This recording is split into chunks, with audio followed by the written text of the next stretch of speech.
Halo semuanya, selamat datang di sesi bedah materi kita kali ini. Coba bayangkan ini sejenak, Anda lagi ada di ambang langkah besar dalam hidup. Mungkin mau ngejar beasiswa impian di Eropa, mau bawa keluarga pindah ke luar negeri, atau malah lagi siap-siap melebarkan sayap bisnis ke pasar Asia Pasifik. Semua pintu peluang itu sebenarnya udah terbuka lebar, tapi ada satu gembok birokrasi yang harus banget Anda buka, yaitu validitas dokumen internasional Anda. Nah, anggap saja saya sebagai konsultan Anda hari ini. Kita bakal bongkar rahasia gimana caranya menavigasi dunia birokrasi ini dengan super aman. Oke? Mari kita selami bareng-bareng dan pastiin dokumen Anda itu bukan jadi batu sandungan, tapi justru jadi paspor menuju kesuksesan global Anda. Nah, ini nih pertanyaan klasik yang paling sering saya dengar dari klien. Kenapa sih nggak pakai Google Translate aja? Atau ya minta tolong temen yang jago bahasa Inggris lah? Jawabannya krusial banget. Kalau kita ngomongin urusan resmi, kayak ke kedutaan besar, Kemenkumham, atau Kementerian Luar Negeri, sekedar fasih itu sama sekali nggak cukup. Kalau Anda nekat ngandelin penerjemah biasa atau sekedar aplikasi, wah itu namanya main api. Risikonya penolakan administrasi. Bayangin aja waktu yang kebuang sia-sia dan biaya yang tiba-tiba bengkak cuma gara-gara dokumen Anda dianggap nggak punya nilai yuridis. Instansi resmi itu butuh jaminan mutlak, titik. Makna asli dokumen Anda nggak boleh bergeser walau cuma 1 mm. Coba kita bandingin ya. Di satu sisi kita punya penerjemah biasa. Hasil kerjanya mungkin bagus buat sekedar baca artikel atau balas email bisnis, tapi statusnya? Ya cuma sebatas naskah informasi, nggak ada kekuatan hukum sama sekali. Di sisi lain ada penerjemah tersumpah atau sworn translator. Untuk bisa dapat titel ini, mereka harus lewat ujian kualifikasi dengan standar nilai yang ampun-ampunan tingginya, biasanya kategori A. Dan gak cuma sampai situ, setelah lulus pun, mereka harus diambil sumpahnya oleh pejabat negara dan identitasnya masuk database resmi Kemenkumham. Status resmi dari negara inilah yang bikin terjemahan mereka punya kekuatan hukum. Biar Anda nggak salah langkah, ini dia peta jalan konsultasi kita hari ini. Kita bakal bahas risiko tinggi penerjemahan, cara mengidentifikasi dokumen, seberapa penting kualitas scan, alur pemesanan yang aman, dan terakhir, cara memverifikasi penerjemah Anda. Langsung aja kita masuk ke poin pertama. Bagian pertama, risiko tinggi penerjemahan dan kekuatan hukum mengikat. Kenapa sih taruhannya setinggi itu? Mari kita lihat. Jadi gini, dokumen yang diterjemahkan secara resmi itu diakui sebagai bukti hukum yang sah di pengadilan atau kedutaan. Pertanyaannya, dari mana kedutaan tahu kalau terjemahan itu sah? Nah, Anda harus cek 3 penanda wajib ini. Pertama, stempel bahasa resmi yang ada nama penerjemah dan nomor SK-nya. Kedua, harus ada tanda tangan asli dari si penerjemah. Dan yang ketiga, ini yang sering kelewat, translator statement atau pernyataan di akhir halaman yang menggaransi kalau terjemahan itu akurat sesuai aslinya. 3 hal ini tuh ibarat paspor buat dokumen Anda. Tanpa ketiganya, pengajuan Anda pasti langsung ditolak. Masuk ke bagian kedua, identifikasi dokumen. Anda harus tahu dulu nih, ini untuk pribadi atau bisnis, karena langkah selanjutnya bakal beda banget. Kalau urusan Anda adalah untuk studi atau pernikahan lintas negara, berarti kita bicara dokumen pribadi, dan ini daftar wajibnya. Akta kelahiran dan buku nikah untuk bukti status sipil. Terus, KK dan KTP ini syarat mutlak buat visa. Buat Anda yang ngejar beasiswa, ijazah dan transkrip nilai itu nyawanya. Oh, dan jangan lupa SKCK dari kepolisian. Sekarang ini hampir selalu diminta buat izin tinggal atau kerja di luar negeri. Ini semua adalah identitas dasar Anda yang terjemahannya harus 100% presisi.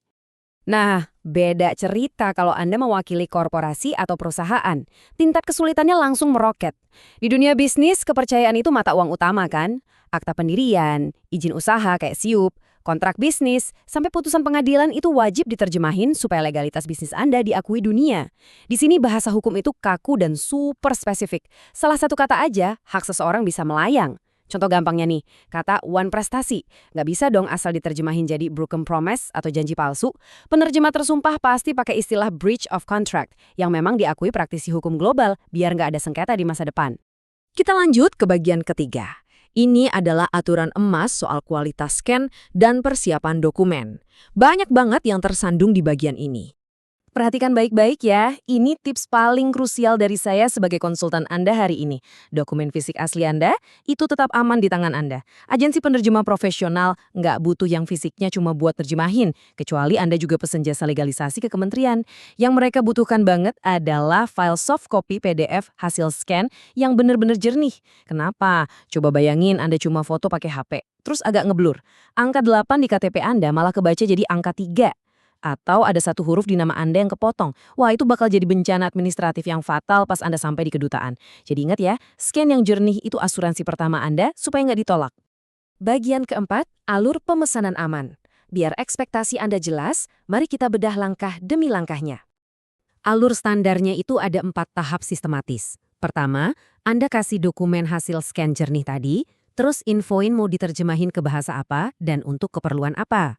Kedua, agensi bakal kasih hitungan estimasi biaya dan waktunya. Ketiga, nah ini yang paling penting, penerjemahan dan proofreading. Agensi yang benar nggak cuma nerjemahin terus kelar. Mereka bakal ngecek ulang setiap angka, tanggal lahir, dan istilah teknisnya. Double check inilah yang bikin dokumen Anda aman dari penolakan. Terakhir, dokumen dicetak, dikasih stempel basah, ditandatangani, dan dikirim fisik ke rumah Anda. Plus versi digitalnya masuk ke email. Simple kan? Masuk ke bagian kelima dan berakhir, estimasi biaya dan verifikasi penerjemah Anda. Kira-kira berapa sih investasi finansialnya? Mari kita ngomongin angka secara transparan. Info penting nih, biaya itu dihitung per halaman kali hasil jadi ya, bukan dokumen asal. Biasanya pakai standar kertas A4, font Courier New ukuran 12, dan spasi ganda. Buat dokumen pribadi atau bisnis ke bahasa Inggris, estimasinya sekitar Rp100.000 sampai Rp125.000 per lembar. Tapi, coba perhatikan kalau dokumen Anda sifatnya teknis banget, medis, atau bahasanya non-Inggris kayak Mandarin, Jepang, atau Jerman, wah harganya bisa lompat ke Rp500 sampai Rp550.000 per halaman karena kesulitannya beda level. Dan kalau Anda lagi buru-buru, ada layanan ekspres, tapi ya siap-siap ada tambahan biaya 50% ya.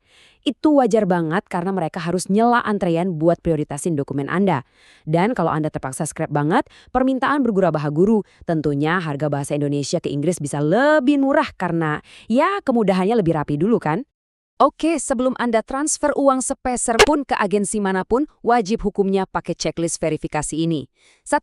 Pastiin mereka punya SK Kemenkumham. 2. Cek apa mereka anggota resmi HPI atau Himpunan Penerjemah Indonesia. 3. Mereka harus punya alamat kantor fisik yang jelas. Tolong banget jangan pernah serahin akta lahir atau rahasia dapur perusahaan Anda ke orang anonim di internet. Ingat, dokumen Anda itu isinya data sensitif. Penerjemah tersumpah itu terikat sumpah jabatan buat jaga kerahasiaan data Anda.